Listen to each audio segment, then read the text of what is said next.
Hello my dear gardening friends and visitors to my channel. In this video I'm going to address quite a complicated topic for a lot of gardeners. How to match our roses with beautiful other companions in the garden.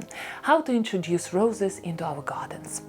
Well, I truly believe if we try to break a difficult problem into subcategories and try to address each category on its own, then it will be so much easier to address a difficult problem. So in this video I'm breaking this problem of matching plants, of plant companions, into 4 different sub-levels. I also will introduce you to different plants which are wonderful companions to roses. At the end of the video there would be a list for your convenience, and we also will talk about color wheel theory, which can be, I think, successfully applied not only in the art studios but also in our gardens. So stay tuned and let's talk.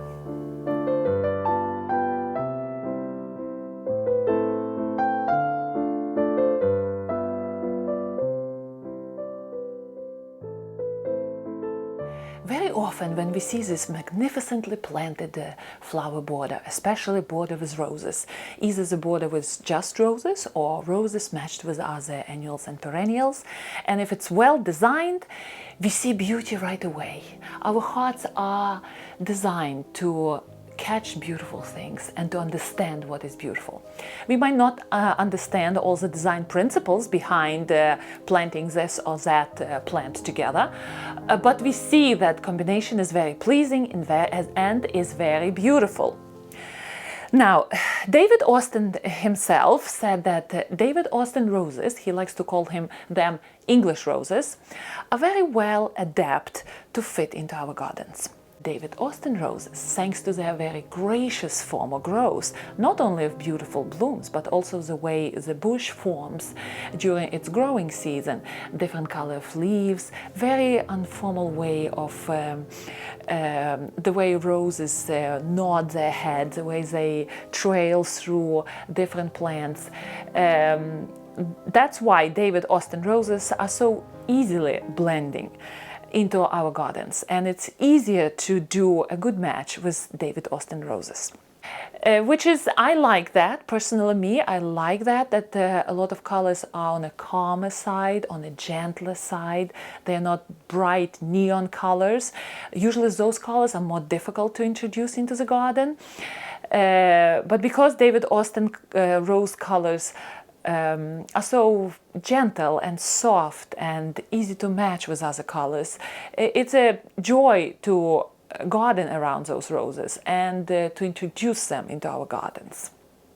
So the first major principle according to which we need to match roses with other plants would be the requirements of soil, sun and other conditions in the garden. We have to understand that roses love fertile, deep, fertile soil. They're heavy feeders that love fertilizer, they love a lot of water, and they love sun. Although David Austin says that his roses can thrive in somewhat of a part shade, up to 4 hours a day of sun, and English roses perform well in those conditions. But again, if we try to match, let's say we try to match lamb's ears to roses. Lamb's ears really don't like a lot of water, and roses adore water. Roses thrive on water. So guess what? Who will be unhappy in that match? Of course lamb's ears will be rotting in those conditions. So we have to keep that in mind and choose plants accordingly. Choose plants which thrive in sun, in deep fertile soils, and they don't mind to be watered. Another thing is to keep in mind, very important, when you choose plants to go with roses, to choose plants which have shallow roots or they have a very long top root. You can't choose plants which have aggressive spreading roots which will overtake the space around the rose, and that one thing which roses don't like, they don't like root competition. We have to keep in mind that roses are highly developed garden plants, and they can be finicky about sharing space with other roots of other plants, and they are not going to thrive. So it's very important to keep all the roots away from the root system of the plant and of the rose. And how to achieve it is we don't plant anything close to the rose, approximately 18 inches away. We can plant something. If we have a plant which is very aggressive, and the beginner gardener will ask me, okay, how do I know if plant is aggressive? My answer would be, usually those plants are well known on the internet, and if you go ahead and Google, is this plant invasive? Or is this plant has aggressive root system? You would be able to see on the internet right away. People talk to no end about these offenders in our gardens. So do yourself a favor, if you're not familiar with the plant, do a little bit of research, and you will be able to understand right away if this plant is a team player or he is just a pesky invader. If it's a pesky invader, there is no place in the garden with roses for that guy. Now, the good examples of wonderful plants which share the same conditions with roses would be, the first one would be delphiniums. And delphiniums are wonderful, showy, tall, picturesque plants to grow. I must say, they have a reputation of somewhat difficult to grow, but they have this tremendous flower power, and they shoot out into the air beautiful multiple spikes of gorgeous blooms. They love moisture, as roses do. They will add a very sought-after vertical accent into the middle of the border, so we can plant them behind the roses, and they bloom at the same time as roses bloom. That's another thing about blooming times. Because roses have such wonderful foliage, not only blooms, David Austin roses, I mean, at the beginning of the season, their foliage can support early blooming companion plants.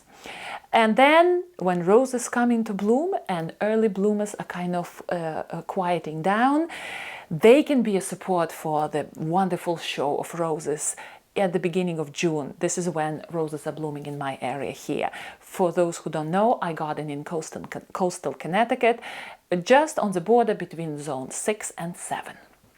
Another beautiful companion for our roses, well known and well loved, would be lady's mantle. What an attractive perennial. I must say, I didn't have any luck with that plant. I tried to plant it several years ago in my garden. It didn't grow very well. It has beautiful, soft, gray-green foliage, and it's cherished for its beautiful, spreading, wonderful leaves. Very cheerful color of lady's mantle, and when lady's mantle go into blooms, it becomes even more cheerful with its light yellow color. You have to keep in mind that lady's mantle might have issues with fungal diseases, and you have to give them plenty of room. That's another thing about a lady's mantle. It can be aggressive reseda. I don't think it would be aggressive reseda in my area. Again, I didn't have any luck growing lady's mantle in my garden, and I will try to do it again. Another beautiful representative of color would be centaurea or cornflower. It's sometimes called bachelor's button, easily available everywhere. Flamboyant blue flowers with sharp long leaves. It's a beautiful contrast with big leaves of roses and big blooms of roses. It's a late spring bloomer, blooms when roses are blooming, and it adds a beautiful blue color, very soft blue color, which complements a lot of rose blooms. Now keep in mind that whites, blues, greens are very neutral colors in the garden, and if you try to match blue plants with your roses, it's almost like a bulletproof way that they will look good together. All the blues match almost any rose. For example, imagine blue color with orange color, looks good. Blue color with pinks. So all of them look good together, and we have a lot of wonderful companions, easily available, very easy to grow, in blue colors. Asters. Usually people don't choose asters to go with roses. because asters are such a late season bloomers, but it can be a great way to extend the season with asters, because they come into our gardens with their own power at the end of season where everything is sizzling down, and they can be a great season extenders. Another wonderful plant to grow with our roses would be campanula or bellflower. Now, campanula can come in 300 different varieties. It's a beautiful low-maintenance plant, has very airy shape, and comes again in different colors of blues and whites and lilacs and purples. The blooming time is springtime.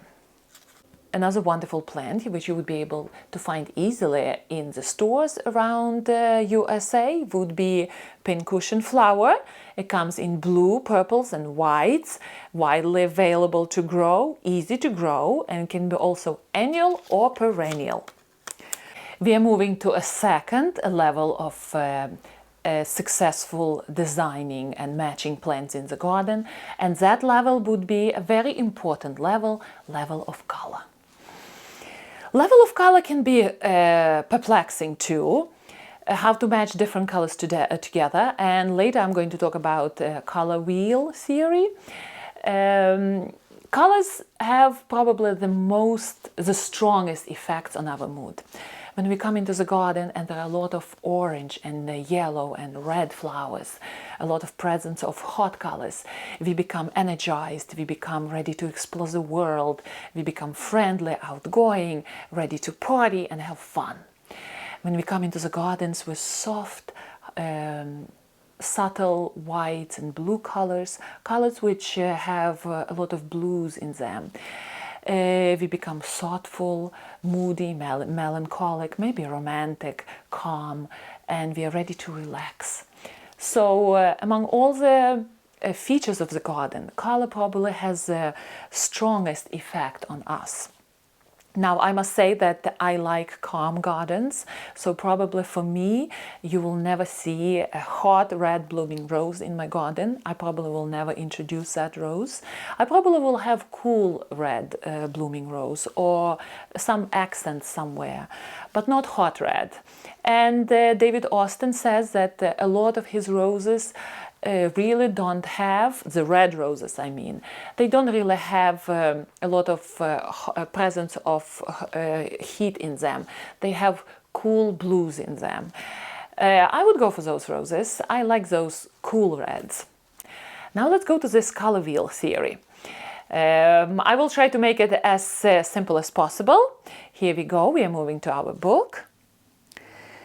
To make the problem of color matching a little bit easier for you, I want to introduce you to color theory. And again, I'm not a professional, but I grew up around artists. My sister is now the professor of art at the university in Ukraine. So I know a bit here and there, I know a little bit of color theory. Here I have this book. I had this book for many years already. A very useful companion to, whatever you want to do with color in your career or in your garden.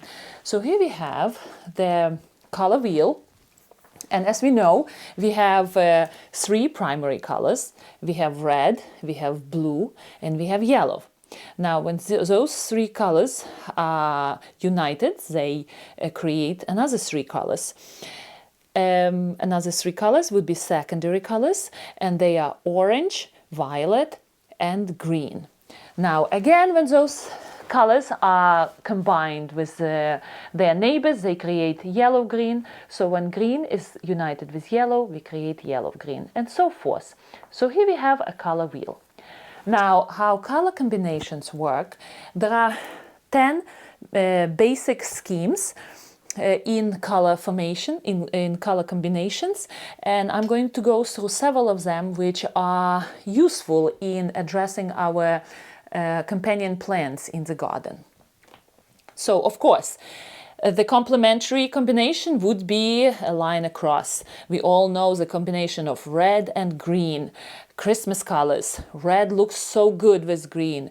All two colors complement each other, they support each other, and they all together, they look strong and bold. So if you want to have this bold and strong effect in your garden, and you want both colors to support each other, not to diminish, not to jump out into the eye, one particular color, but both of them will look strong together, you combine colors on the color wheel which are direct opposites from each other. Another way to combine colors would be combining just primary colors, which is red, blue, and yellow. I consider it a boring way. An easier way would be to combine orange, the secondary colors, orange, violet, and green. And this can be well orchestrated on orange roses, particularly my Lady of Shalott rose. I will combine Lady of Shalott with probably Verbena bonariensis, and of course green foliage will have its say automatically in these color combinations. Now another thing which I want to tell you is how not to clash colors, or maybe you do want to clash colors. The clashing colors would be, for example, let's say we are trying to match the red rose with a good color. We go across, which would be a complementary supportive color, and then two neighboring colors would be absolutely clashing with this red. So if we take red and blue-green, they will clash together and they will have a very strong, slightly unpleasant effect. Again, maybe you want to surprise by color in your garden, but generally those effects are not pleasing to our eyes. And me, I love calm gardens, I love peaceful gardens, this would be absolutely no-no, the clashing combinations. A very pleasing effect would be to combine any three colors which are going right after each other. So orange, yellow, red, orange, red, violet. We will combine three colors and they should play well together. Again, there are warm colors and there are cool colors, and for the beginner colorists, people can stay, to be safe, they can stay with cool colors only or stay with warm colors only. Warm colors have presence of red in them, and blue colors have and cool colors have presence of blue in them. But again, if you want to, let's say, combine orange or yellow-orange flower, let's say yellow-orange roll doll rose with crocosmia. Crocosmia comes in fiery red or fiery red-orange, and you want to have a special effect and throw there a little bit of blue. It can be quite a fascinating look. It all depends on the creator, and the beauty is in the eyes of the beholder. If your neighbor doesn't like your plant combination, but you totally love it, just go for it. It will excite you every time you will see it. And if you will multiply that excitement through seasons, imagine how much positive energy you got from something what you love here. So this is a short excursus into color theory. So this is just a little short talk about color theory, which is very useful to know even in gardens when we try to put colors together. And again, a very safe way of putting color together would be to combine color with its own shades and tints. So variations of one color would go very well together and will create a very peaceful, harmonious look. Wonderful examples of other plants which you can match with your roses would be, among them, a strong place is devoted to salvias. And salvias are also well-beloved plants for a lot of gardeners, and no wonder. Salvias comes as annuals or perennials. Annuals are very vigorous and great performers. Salvias are extremely long-blooming, bushy. Some perennials are very upright, and they are magnets for butterflies. If we remove flower spikes, we will have salvia blooming, giving us second flush of blooms. Agastache. Oh gosh, agastache, beautiful perennial in our gardens. It's all summer bloomer, prolific herbaceous perennial. There are only around 22 different species, and it's well loved for its ability to lure pollinators. Agastache has So many different colors and varieties. I remember I planted this plant in my near front door into the pot, and I considered that it's not a mistake, but some guests who visited my house thought, oh gosh, why did you plant this plant here? Because bees loved it. They were, oh gosh, to the point that my visitors were afraid to come into the house. There were so many bees and butterflies and all sorts of moths near my agastache plant. We are moving to our third level of matching roses with other perennials and annuals, and that would be level of shape. It's very useful to look at plants not only during their blooming time and pay attention only to the shape and color of the blooms, but also to the color of foliage and the shape which plants have. I appreciate those websites on the internet which not only give you the color of blooms, the height, the width, but they also give you a shape in which the plant grows. I find it's a very useful information. And since David Austin says that a lot of English roses are shrub roses, and shrub roses have a tendency to have this blob effect if you plant a lot of them in one area. So if you're planning to do rose garden only, as advice is from David Austin to mingle different rose flower types. Some roses are ground covers, some roses have very simple petal formation, some roses have very strong 100 petals in their flowers. So if you mingle different roses between each other, then you will have this difference in blooms, and it will make the border, the rose border, so much better. But if we want to match roses with other plants in shape, I wouldn't recommend to match roses with heavy bloomers which remind us the rose blooms. For example, mop-head hydrangeas.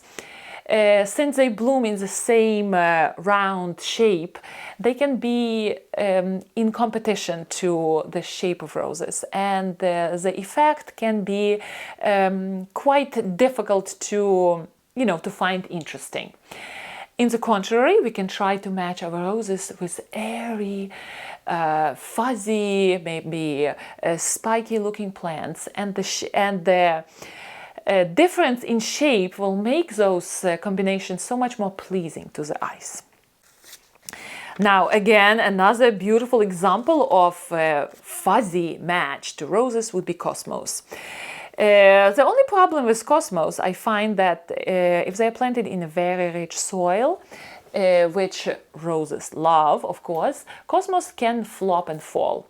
But if you're planting them somewhere in the back border where it's dryish and not as fertile, cosmos can create this very airy presence, and in combination with heavy presence of roses, those heavy big blooms, the effect can be quite pleasing. Sedums. Well, sedums can be a wonderful match for roses. We all know that sedums are hardy performers, not just because of flowers, but because they have such a beautiful foliage through the growing season. I know sedums are they do not like waterlogged conditions. They don't like to be watered a lot. So if you can find a situation where you can match roses with sedums and not to water sedums a lot, the fact that sedums have such great foliage, and that foliage supports the play in the flower bed the whole season, and plus at the end of the season, when everything is coming down, sedum comes in its blooms. I can forgive sedum that sedum doesn't really match roses in growing requirements. If you can find a situation where you don't water sedum well, but you water your roses, you don't fertilize sedum, but you fertilize your roses, and all of them have a lot of sun, sedums can be wonderful, especially autumn joy.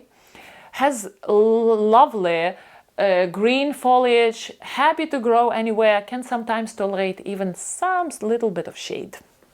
Recently I listened to Michael Marriott, and I'm ordering those seeds. I actually ordered them already. This little prairie plant called Phacelia, and it's American plant. It's native to America. I ordered those seeds. Michael Marriott says that it's a very elegant plant. It's an annual, beautiful wands of blue flowers. I'm very intrigued by that plant. I never grew it in my garden, so this is the first year I'm going to introduce it and try to pair up that plant with my roses. Now, the description of Phacelia says that it's somewhat straggly growth, which maybe cannot be forgiven. I don't know, we will see.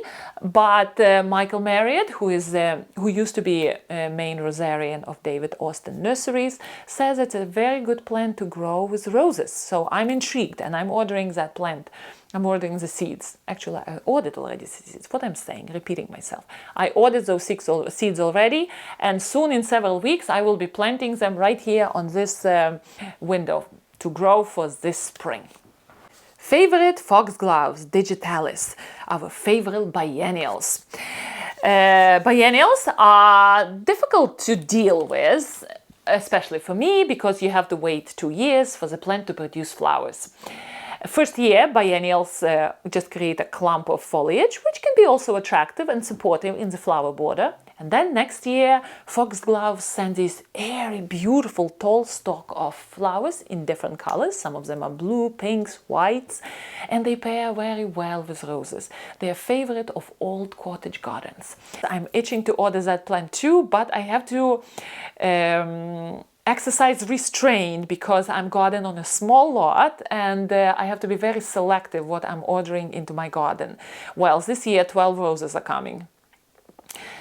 So we're going to be very busy this year with all the plants, all companion plants for roses and all that stuff. And the last plant in this group would be Verbena bonavariensis, my favorite. I introduced it once in my garden, and because I garden in zone borderline 6-7, Verbena lives for good. It's introduced once and it lives and keeps living in my garden. I treat it as annual. Verbena is cold hardy only to zone 7, and sometimes it survives in my garden. My majority of the times it doesn't. But because verbena grows so quick and flowers so well, producing those wonderful wands of airy purple blooms. And the good thing about verbena, it doesn't mind poor soils. If you water it, it will take it. If you don't water it, it will take it too. And the wands don't need to be staked. It can grow airy and create this beautiful tall presence among roses. I think I'm going to pair Verbena bonariensis, tall verbena, with my Roald Dahl rose, which is a wonderful yellow-orange rose. So yellow-orange color with purple color will look very wonderful. Plus, there would be a different level of growing habit, different level of growing foliage color. So everything should play so well around that Roald Dahl, which I'm planning to introduce next year in my garden into the front border. And the fourth level, according to which we can match roses to other plants in the garden, would be the color of foliage. The color of foliage is overlooked by a lot of gardeners. A lot of gardeners pay attention to the flowers only. And I think it's a mistake, because majority of time our plants are growing and showing us only foliage, and they're blooming only for several weeks of the year the most. Well, we're lucky that our beautiful roses are blooming almost all summer, some of them without interruptions. But majority of plants, we rely on them in our gardens. We rely on their foliage, and if they are excellent bloomers but they have bad foliage, you enjoy their blooms intensely during 2-3 weeks of the year, and then you have to deal with the bad foliage. For example, poppies. Poppies, wonderful bloomers, but then in the middle of the summer they go into dormancy and they look like a mess. But there are plenty of beautiful plants which can fit into this category with the beautiful foliage. And because David Austin roses, they have different foliage color. For example, my Lady of Shalott has this rusty leaves when they just appear, and when they start to mature they slowly go from this brown color into a green, hazy green color. Meanwhile, my Queen of Sweden in the front has strong, dark, leathery foliage, which I really don't like a lot. But what can you do? I love the blooms. So there are big gradations in color of leaves in roses. We have to keep that in mind. The good thing is that a lot of warm colors, oranges, yellows, fit well together with silver colors. And there are a lot of silver plants in the garden. They look particularly well. They add that edge of elegance to plant combinations. So beautiful examples of in this level of foliage matching would be sea holly. And sea holly is not for a lot of gardeners. It's a strong plant. It has a very strong presence in the garden. It has a very beautiful, interesting little spiky heads of silvery green growth. Can be quite contrasting with roses and can create quite a alluring combination. Sea holly is a strong performer. You have to keep that in mind. Produces perfectly round, powdery, steel blue flowers. Blooms from midsummer to the end of summer. And again, when the roses are coming down, sea holly is picking up the show. If you want some excitement in the garden, try crocosmia. Crocosmia can be a fiery presence, and if you combine it with yellow roses and let's say some blue flowers, it can have a fiery effect. Crocosmia is blooming from midsummer to mid-fall. It has a very long blooming time from 5 to 8 weeks, extremely showy and exotic looking. If you after that look at crocosmia and see there are different varieties. The only thing is crocosmia is not hardy to zone 6, where I garden borderline zone 6-7. So majority of crocosmia types are not hardy to my zone. So I would have to dig out the roots and store them away, which I really don't want to do. There is one variety of crocosmia which is called Lucifer. I'm not going to plant that crocosmia because I don't like the name, but that Lucifer plant is good to zone 5. But if you want something exotic in your garden and you're willing to store the roots of crocosmia and overwinter them in the house, you're welcome to look into that exotic plant. Nigella, love in the mist. Well, Nigella flowers in short times. You know, the flower bloom is short, so maybe if you want to grow Nigella, you want to do succession planting. But it is famous for this thread-like leaf structure. There Nigella gets its name. Sometimes it's called love in the mist because it has this misty appearance. It has double blue flowers, prefers rich, fertile soils, and it can grow up to 15 to 25 inches high, somewhere up to 60 centimeters. And Nigella is annual, so you can experiment with Nigella 1 year. If you don't like, you can switch it. It can be a good companion to roses. Another beautiful and not least wonderful and well-known perennial is Nepeta or Walker's Law. I have Walker's Law in my garden. Catmints. What a reliable performer. Loves sun, attracts butterflies, attracts bees. Gosh, when it blooms and blooms for such a long time. Such a carefree perennial. Catmints, the only one representative of catmints, which is not really a good companion to roses, would be Six Hills Giant. I have it. And I moved it already twice in my garden because it's such a heavy spreader. It doesn't go, you know, on the internet it says that it's a very straight, upright, growing plant. In my garden it just flops and becomes bigger and blobbier and just covers everything around it. So Six Hill Giant I would not recommend, but other Nepetas, they are short varieties, they're bigger varieties. I have Walker's Law in my garden and it's just delight to see it every year. If you wanted to repeat blooms, do a haircut in the middle of summer and Nepeta will shoot up blooms again later in the season. If you're looking into more traditional ways to grow roses, how can we overlook boxwoods? I introduced boxwoods, a lot of them in my garden. I understand some people consider a combination of roses and boxwoods as very old-fashioned and the thing of the past. I'm an old soul, so I love that look of roses and boxwoods. So last year I bought 100 boxwoods and I introduced them all over my garden. They are little, so they don't really have a strong presence in my garden yet, but in 2 years they're going to be magnificent. Right now I'm growing boxwoods around my Lady of Shalott, and one thing is to keep one thing to consider when you want to successfully grow roses with shrubs. Shrubs are stronger plants by nature. They have stronger root systems, especially yews, which can be a good companion to roses. David Austin says if you want to grow yews close by roses, you have to somehow separate the root systems of both plants. He recommends to buy cast steel sheets and just bury them in between the plants to the depths of 1.5 feet. Quite an ordeal, I'm telling you. I'd rather plant my yew hedge a little bit further from the rows and not to do all this digging and burying the steel sheets, and then, you know, you have to bend the top for you not to accidentally step on it and hurt yourself. So that's one thing to keep in mind.